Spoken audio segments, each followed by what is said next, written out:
సమస్యను మంచినీటి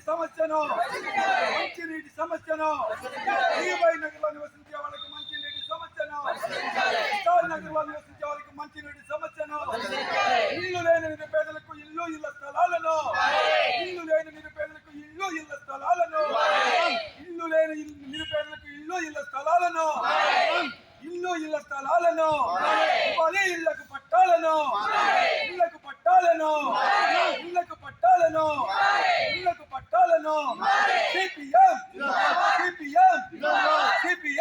పరిష్కరించాలి మంచినీటి సమస్యను మంచినీటి సమస్యను మంచినీటి సమస్యను మంచినీటి సమస్య. గత 5 సంవత్సరాలుగా దేవులపల్లి యాకయ్య నగర్, సున్నం రాజయ్య నగర్లలో గుడిసెలేసుకొని నివసిస్తున్నటువంటి మనకు ప్రభుత్వం కక్షపూరితంగా వ్యవహరిస్తుంది.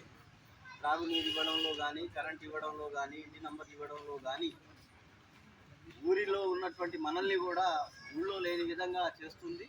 కాబట్టి దీని మీద ఎన్నికల కోడ్ వచ్చే వరకు ఆగుదామనేటువంటి ఉద్దేశంతో మనం ఆగాం. ఎన్నికల కోడ్ మన 8వ తారీఖుతోని అయిపోయింది. ఇవాళ 11వ తారీఖు, 3 రోజుల తర్వాతనే మనం ఆందోళనకు శ్రీకారం చుట్టాం. ఇది ఇప్పుడే వాళ్ళకు ఆఫీస్ వాళ్ళకు కూడా చెప్పడం జరిగింది. ఇది ఈ తర్వాత మనం చేసేటువంటి కార్యాచరణ అడ్డుకోవడమే ఉంటుంది. ఎందుకంటే ఇప్పటి వరకు అనేక సార్లు వినతి పత్రాలు ఇస్తూనే పోతున్నాం. కానీ వినతులకు పరిష్కారం కానప్పుడు మనం టెంట్ వేసుకొని కూర్చునేటువంటి పరిస్థితి కూడా ఉంటుంది.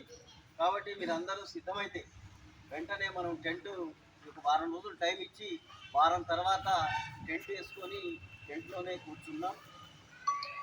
అవసరమైతే నిరాహార దీక్ష కూడా చేపట్టేటువంటి కార్యాచరణకు కూడా పోవాల్సినటువంటి అవసరం ఉంటుంది. ఎందుకంటే మనం ఇదివరకు ఉన్నటువంటి ప్రభుత్వమే దున్నపోతు ప్రభుత్వం, ఈ ప్రభుత్వం పర్వాలేదని అనుకునే అందరం కలిసి ఓట్లు వేసాం. కానీ ఆ ప్రభుత్వం ఎంతో, ఈ ప్రభుత్వం కూడా అంతే అనేటువంటిది అర్థమవుతుంది. కాబట్టి తక్షణం ప్రభుత్వానికి కూడా మనం హెచ్చరిక చేస్తున్నాం. ఈ యొక్క సమస్యను పరిష్కరించి మనకు తాగునీరు అందించడంతో పాటు అక్కడ ఉన్నటువంటి మౌలిక సదుపాయాలు కల్పించే దాంట్లో, ఇంటి నంబర్ ఇచ్చే దాంట్లో ప్రభుత్వం చర్య తీసుకోవాలా, ఇంటి నంబర్లు ఇవ్వాలా. అట్లాగే ఇందిరమ్మ స్కీమ్ కింద కూడా మనందరికీ ఇండ్లు మంజూరు చేసి ఇచ్చే వరకు మనం లేవకుండా టెంట్లో కూర్చోవాల్సినటువంటి అవసరం ఉంది. దానికి మీరందరూ సిద్ధపడితే వెంటనే కార్యాచరణకు పోదాం. రెండో అంశం మనకు సంబంధించింది. మనం అందరం అక్కడ ఉండే దగ్గర కూడా కొంత తేడాలు ఉంటున్నటువంటి పరిస్థితి ఉంది. అక్కడ సౌకర్యాలు లేవనేటువంటి పేరుతోని, ఇతరత్ర కరెంట్ లేదనేటువంటి పేరుతోని వచ్చిపోవడం అనేటువంటిది చేస్తే అది సరైనది కాదు. కాబట్టి తక్షణం కొంతమంది కొన్ని ఇళ్ల వాళ్ళు అక్కడ లేకుండా ఉన్నటువంటి వాళ్ళను మనం హెచ్చరించాలా, అందరం కలిసి వాళ్ళని ఎదుర్కోవాలా.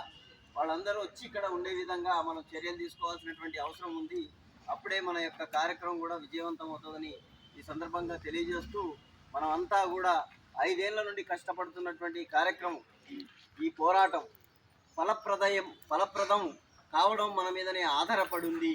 కాబట్టి మనమందరం కూడా గట్టిగా ఇప్పటి నుండి ఆందోళనకు పూనుకోవాలని తెలియజేస్తూ ఈ కార్యక్రమాన్ని ఉద్దేశించి మాట్లాడే అవకాశం కల్పించినందుకు ధన్యవాదాలు తెలియజేస్తూ ముగిస్తున్నాను.